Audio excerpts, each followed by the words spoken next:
पुणे जिल्ह्यातील आंबेगाव तालुक्यातील माळीण हे नाव उच्चारलं तरी आजही अंगावर शहारे येतात. 30 जुलै 2014 रोजी पहाटे डोंगराची प्रचंड दरड कोसळून संपूर्ण गाव काही क्षणात मातीखाली गाडलं गेलं. या भीषण दुर्घटनेत तब्बल 151 जणांचा मृत्यू झाला होता. या दुर्घटनेला आज 12 वर्ष पूर्ण होत असताना जखमा अजूनही ताज्याच आहेत. पुणे जिल्ह्यातील आंबेगाव तालुक्याच्या पश्चिमेकडील दुर्गम भागात वसलेलं छोटंसं माळीण गाव. हिरवाईनं नटलेलं, भात शेतीवर उदरनिर्वाह करणारे गावकरी आणि गुण्या गोविंदानं नांदणारं हे गाव. मात्र 30 जुलै 2014च्या पहाटे निसर्गानंच या गावावर भीषण घाला घातला. रात्रभर झालेल्या मुसळधार पावसानंतर पहाटे गावाच्या वरच्या डोंगराची प्रचंड दरड कोसळली आणि काही क्षणात संपूर्ण गाव मातीच्या ढिगाऱ्याखाली गाडलं गेलं.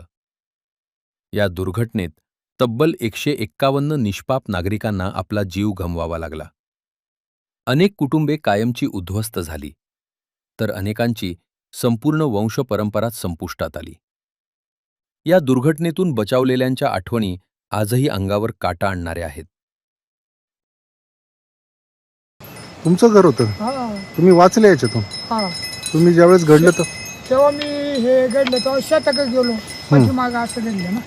हा का, मग तेव्हा नंतर आले काय?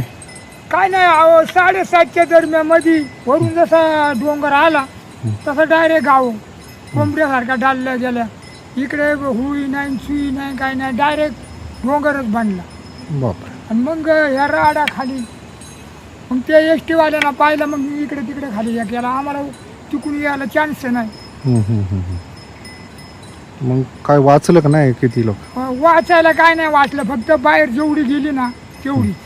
आतमध्ये घरांमध्ये सगळी 5 मिनिटामध्ये नाहीशी झाला गाव ना. बुवा असं सरत सरत आलं असं नाही आला, जणू काय वीज पडली ना, आपण फटांगडा असं लावतो, डायरेक्ट डालल्या गेली कोंबड्यांसारखी. किती वाजता झालं असं साधारण? ते सकाळची 7:30ला, 7:30ची दरम्यान. लोक काही बाहेर पडली होती, काही तयार होत काही बाहेर पडायला चान्सच नव्हता ना, पाऊस लय होता. ज्यांचं ताली फुटले ती बुवा शेतात गेली, काही येऊन बोळातून खाल्ला झाली.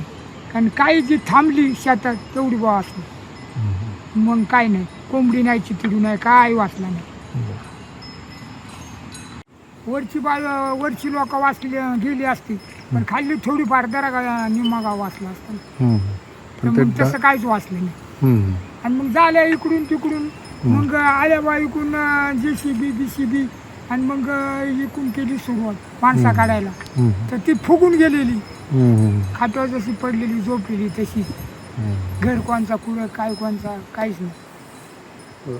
पण बॉड्या बाकी त्यांनी तेवढ्या काढल्या. पहिल्या दिवशी चांगल्या आल्या, दुसऱ्या दिवशी आहे ना कोणचा हाताचा आला, कोणचा पायचा आला, कोणचा डोकाचा आला, असं झालं.